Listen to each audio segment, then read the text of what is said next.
Kalaburagi car ಸ್ಫೋಟ ಪ್ರಕರಣಕ್ಕೆ big twist. ಭೂಮಿಯ ಹಣಕಾಸು ವಿವಾದವೇ ಕೊಲೆಯ ಸಂಚಿಗೆ ಕಾರಣ ಅನ್ನೋದು ಗೊತ್ತಾಗಿದೆ. ಕಾರು ಸ್ಫೋಟದ ಅಸಲಿ ಸತ್ಯವನ್ನ ಬಿಚ್ಚಿಟ್ಟಿದ್ದಾರೆ ಬಾಗಲಕೋಟೆಯ ಎಸ್ಪಿ ಸಿದ್ಧಾರ್ಥ ಗೋಯಲ್.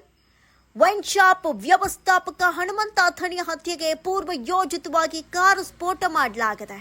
ನೋಡಿ, ತನಿಖೆ ಅದಾಗಲೇ ಆರಂಭ ಆಗಿತ್ತು. ತನಿಖೆಯಲ್ಲಿ ಈ ವಿಚಾರ ಗೊತ್ತಾಗಿದೆ. ಸ್ಫೋಟದಲ್ಲಿ ಹನುಮಂತ ಪ್ರಾಣಾಪಾಯದಿಂದ ಪಾರಾಗಿದ್ರು.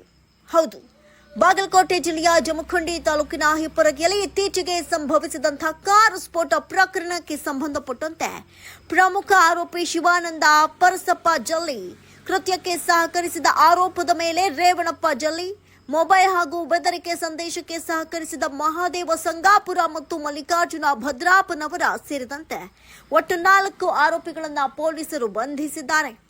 ಕಾರು ಸ್ಫೋಟಕ್ಕೆ ವ್ಯವಸ್ಥೆ ಮಾಡಿದ್ದಾನೆ ಎನ್ನಲಾದ ಗಜಾನನ ಸಂಗಾಪುರ ತಲೆಮರೆಸಿಕೊಂಡಿದ್ದು ಈತನ ಪತ್ತೆಗಾಗಿ ಪೊಲೀಸರು ಬಲೆ ಬೀಸಿದ್ದಾರೆ. ಹಿಪ್ಪರಗಿಗೆ ತೆರಳಿ ಹನುಮಂತ ಅವರ ಚಲನವಲನ ಗಮನಿಸಿದ್ದ ಆರೋಪಿಗಳು ಜನರ ಓಡಾಟ ಕಡಿಮೆಯಾದ ಬಳಿಕ ಕಾರಿನ ಬಳಿ ಸ್ಫೋಟಕ್ಕೆ ಇಟ್ಟ ಆರೋಪ ಕೇಳಿಬಂದಿದೆ. ರಾತ್ರಿ ಸುಮಾರು 10:45ಕ್ಕೆ ಭಾರೀ ಸ್ಫೋಟವಾಗಿದ್ದು ಹನುಮಂತ ಕಾರಿನೊಳಗೆ ಇಲ್ಲದ್ರಿಂದ ಪ್ರಾಣಾಪಾಯದಿಂದ ಪಾರಾಗಿದ್ದಾರೆ. ಹನುಮಂತ ಬದುಕುಳಿದ ಬಳಿಕ SMS ವಾಟ್ಸ್ಆಪ್ ಮೂಲಕ ಬೆದರಿಕೆ ಸಂದೇಶ ಬಂದಿದ್ದು ಹಣ ಹಾಗೂ ಭೂಮಿ ವಿಚಾರ ಕೈಬಿಡುವಂತೆ ಬೆದರಿಕೆ ಹಾಕಲಾಗಿದೆ ಅಂತ ಹೇಳಲಾಗ್ತಾ ಇದೆ. ಸಿಸಿಟಿವಿ, ಮೊಬೈಲ್ ತಾಂತ್ರಿಕ ಮಾಹಿತಿ ಹಾಗೂ ಸ್ಫೋಟಕ ಖರೀದಿ ಜಾಡಿನಿಂದ ಪೊಲೀಸರು ಆರೋಪಿಗಳನ್ನು ಪತ್ತೆ ಹಚ್ಚಿದ್ದಾರೆ. ಅಥಣಿ ಮತ್ತು ವಿಜಯಪುರದ ಸ್ಫೋಟಕ ವಸ್ತುಗಳ ಅಂಗಡಿಗಳ ಮಾಲೀಕರು, ವ್ಯವಸ್ಥಾಪಕರ ವಿಚಾರಣೆ ನಂತರ ಪ್ರಕರಣದ ಸಂಪೂರ್ಣ ಸಂಚು ಬಯಲಿಗೆಳೆಯುವುದಕ್ಕೆ ಎಸ್ಪಿ ಸಿದ್ಧಾರ್ಥ ಗೋಯಲ್ ನೇತೃತ್ವದಲ್ಲಿ ತನಿಖೆ ಮುಂದುವರೆದಿದೆ.